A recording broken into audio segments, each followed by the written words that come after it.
మరిన్ని వార్తలు సంక్షిప్తంగా వేగంగా చూద్దాం.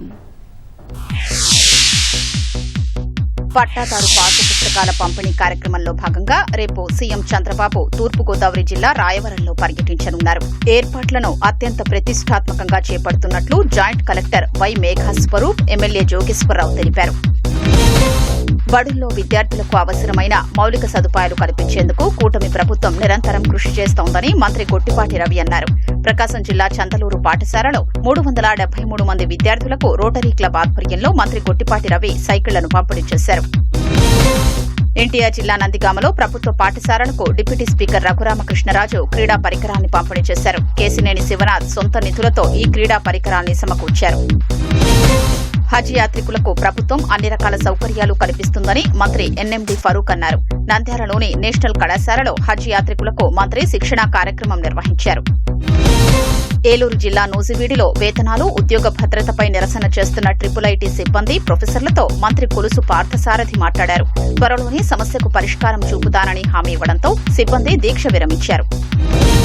జగన్ అధికారంలో ఉన్నప్పుడు సుమారు 3 లక్షల పెన్షన్లను తీసేసి అర్హులకు అన్యాయం చేశారని ప్రభుత్వ చీఫ్ విప్ జీవీ ఆంజనేయులు ఆరోపించారు. మీ భూమి మీ హక్కు కార్యక్రమంలో భాగంగా పల్నాడు జిల్లా కంభంపాడులో పాసు పుస్తకాల పంపిణీకి ఆయన హాజరయ్యారు. ఏలూరు జిల్లా జంగారెడ్డిగూడెంలో పలువురు వైసీపీ నాయకులు టీడీపీలోకి చేరారు. జిల్లా టీడీపీ అధ్యక్షులు బడేటి చంటి, ఎంపీ పుట్టా మహేష్ యాదవ్, చింతలపూడి ఎమ్మెల్యే సొంగ రోషన్ కుమార్ వారికి పార్టీ కండువాలు కప్పి పార్టీలోకి ఆహ్వానించారు. విశాఖలో అదృశ్యమైన అల్లాడ నాగరాజు అదృశ్యం కేసులో మిస్టరీని పోలీసులు ఛేదించారు. మిస్సింగ్ కేసుగా నమోదైన నాగరాజు మృతదేహం లభ్యమైంది. మృతుడి భార్య రమ్య, ఆమె ప్రియుడు కలిసి ఈ హత్య చేసినట్లు పోలీసులు నిర్ధారించారు. విశాఖ వైభవాన్ని మరింత చాటి చెప్పేలా రేపు, ఎల్లుండి లైట్ హౌస్ ఫెస్టివల్ నిర్వహిస్తున్నట్లు joint collector K Mayur Ashok చెప్పారు. లైట్ హౌస్ టూరిజాన్ని విస్తరించడం, తీర ప్రాంత ప్రజల్ని భాగస్వాములు చేయడం లక్ష్యంగా ఈ ఫెస్టివల్ ను నిర్వహిస్తున్నట్లు వివరించారు.